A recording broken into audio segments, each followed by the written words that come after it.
Hey guys, I'm back, welcome back to the channel, and in today's video I'm going to be showing you all my updated James Bond movie collection. Around this time last year, I made a James Bond DVD collection video showcasing all of the 24 films that were out at the time on DVD, and now that I've got some new DVDs and the VHSs and No Time to Die is out on DVD and everything, I'm going to be making an updated collection video. Similarly to last year's video, I'm going to be running through all of the movies and talking about, just my opinions on them, just giving very brief opinions on the films. So without further ado, let's begin with this collection video. So up there I have the 007 Seen It DVD game, which I've done a review of on my channel, so we'll move that out of the way to get access to this VHS box set. Okay, now that that is out of the way, here is the VHS box set, which once again I've done a full review of on my channel, but this is a really nice box set, and is one of the first things of its kind for this, for the James Bond franchise. So to open up this box set, there's just Velcro straps here, which, yeah, you pull this down and there's all the VHSs in there, and the spines make the same image that was on the outside, and here is the images of the 5 Bonds who are in the films in this box set. So I'm going to briefly run through my opinions on the movies, starting things off with Dr. No, the first ever James Bond movie, and this was released in 1962, and I'm sorry it's quite dark over here and you can't really see much, but sorry about that, I'm doing the best I can. So I think Dr. No is a very strong first James Bond movie. I think it's a great opener and introduction to this franchise and James Bond as a character. It's definitely very different to a lot of the stuff we have today. Isn't, the massive spectacle that some of the newer movies have. It doesn't really have that. It is quite smaller scale. But for what it is, I do really like it. As I said, it isn't really the same as a lot of the Bond stuff we have nowadays. But Sean Connery is as brilliant as ever in this movie, and yeah, I do enjoy this one quite a bit. Next up, from 1963, we had From Russia with Love, which is a film I don't enjoy as much as Dr. No, but I really appreciate the way it's made. From the way it's shot, the locations, and the way the story is told. I really appreciate and respect all of that. It's not quite as rewatchable in my opinion as some of the other films in this franchise, but it's still quite a good film. I just don't enjoy it as much as some of the other ones. Next, from 1964, we had Goldfinger, which is an absolute classic Bond movie, one of the first ones I watched, and this is, introduces all of the iconic Bond formula, such as, the catchphrases and the gadgets and the Aston Martin DB5 and all that. Really, really, really good Bond movie, definitely a classic. Sean Connery is brilliant in this one, of course, and I love the villain in that film as well. Next, from 1965, we had Thunderball, which, again, is another one of the first films I watched. I've seen a lot of people in comments be like, why do you hate Thunderball?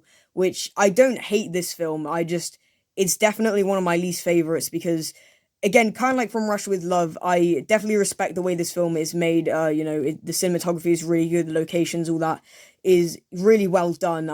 It's probably the least enjoyable out of any James Bond movie, in my opinion, because I find it kind of boring and convoluted, and yeah, it just leaves a lot to be desired, in my opinion.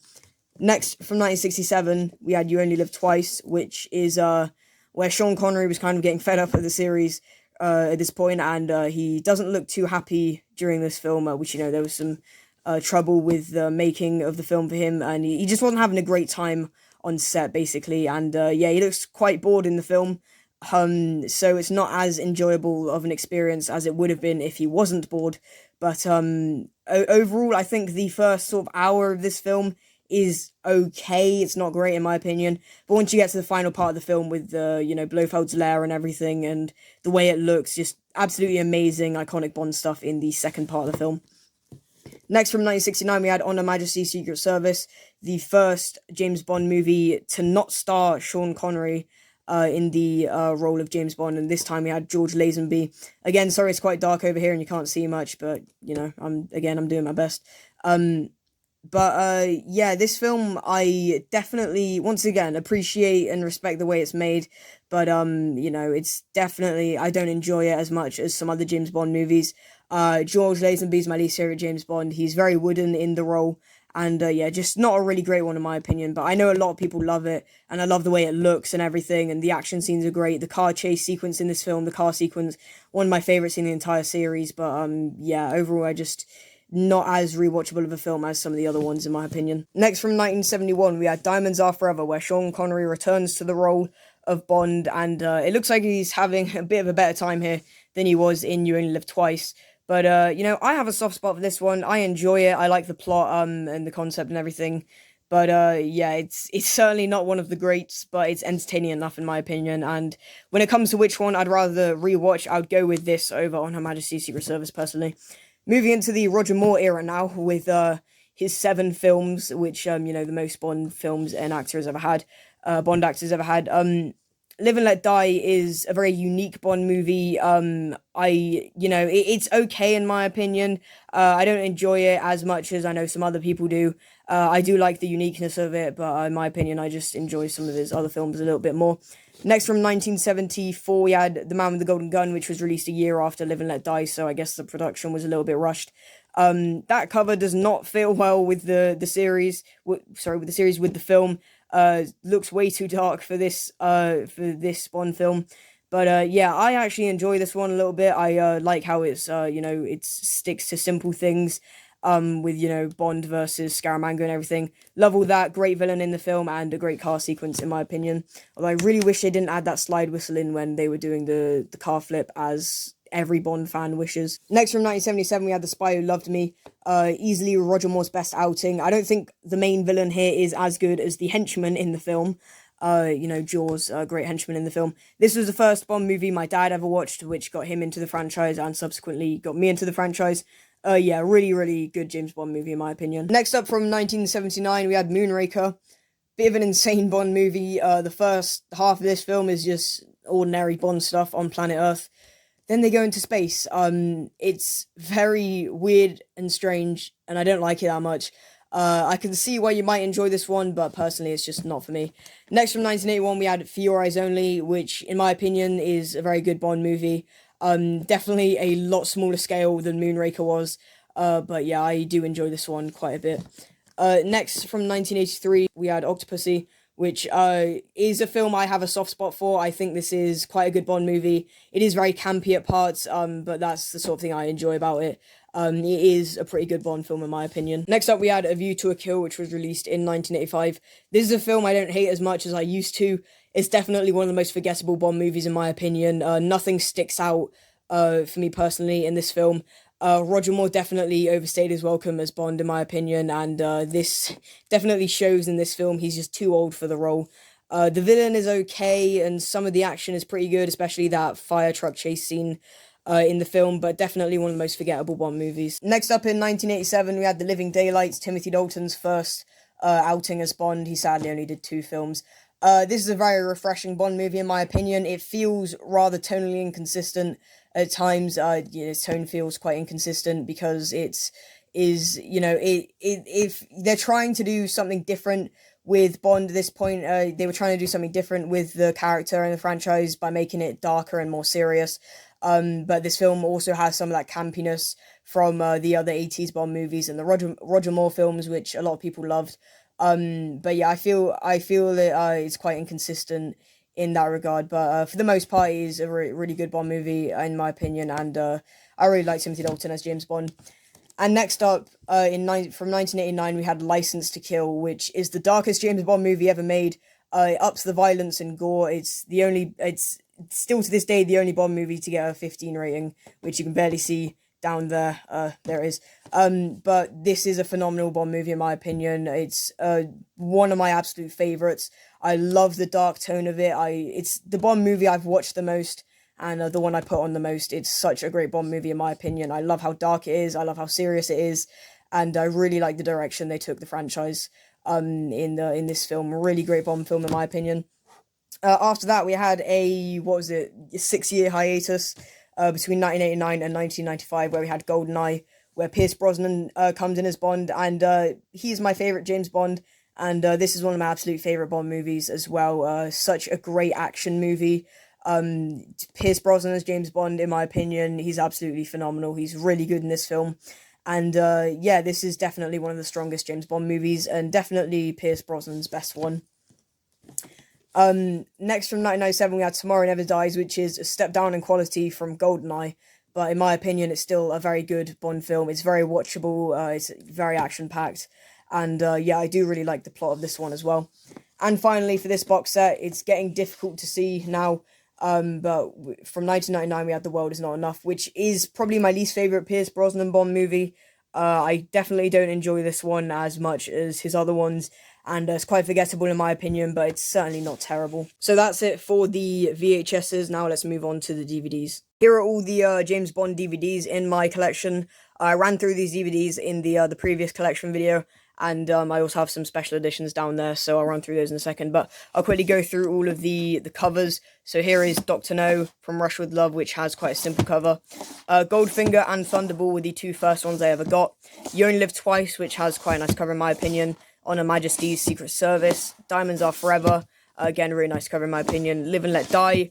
The Man with the Golden Gun. The Spy Who Loved Me. Moonraker, which again, really like that cover. For Your Eyes Only. Octopussy. A View to a Kill.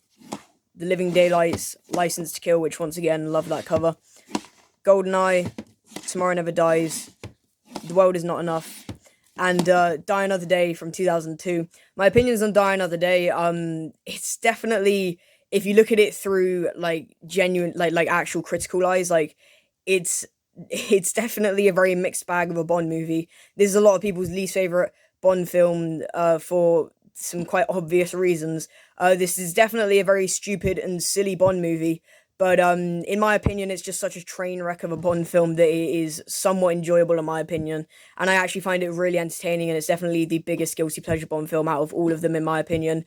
But also it does have some like genuinely redeeming elements. Like it looks good in my opinion. Not in terms of CGI, but in terms of locations and everything, it all looks quite nice. Also, I adore the car in the film. But yeah, not a very good Bond film, but it's certainly a very entertaining one in my opinion. But yeah, it's just definitely a very, very weird and strange Bond film, but that's what I kind of like about it. Now moving into the Daniel Craig era and the final set of DVDs for this collection. Well, excluding the special editions, of course. So starting things off with Casino Royale from 2006. This is the 2-disc collector's edition DVD with this the slipcase here. And instantly I have to say Casino Royale is my favorite James Bond movie. Not really much competition. This is a great way of reintroducing, this is a great reintroduction of Bond after the 4-year gap between Die Another Day and this, because this is a reboot of Bond.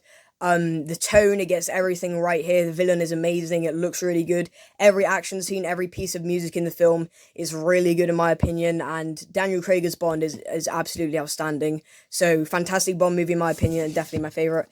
And here we just have the normal, standard copy of Casino Royale there.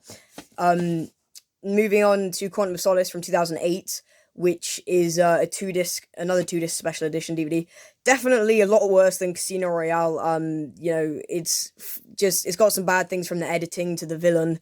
It's pretty bad compared to Casino Royale. I don't think it's absolutely terrible though. I do like some of the action scenes. And yeah, I don't think it's awful by any means, but it's definitely a step down from Casino Royale. I just don't think it's terrible.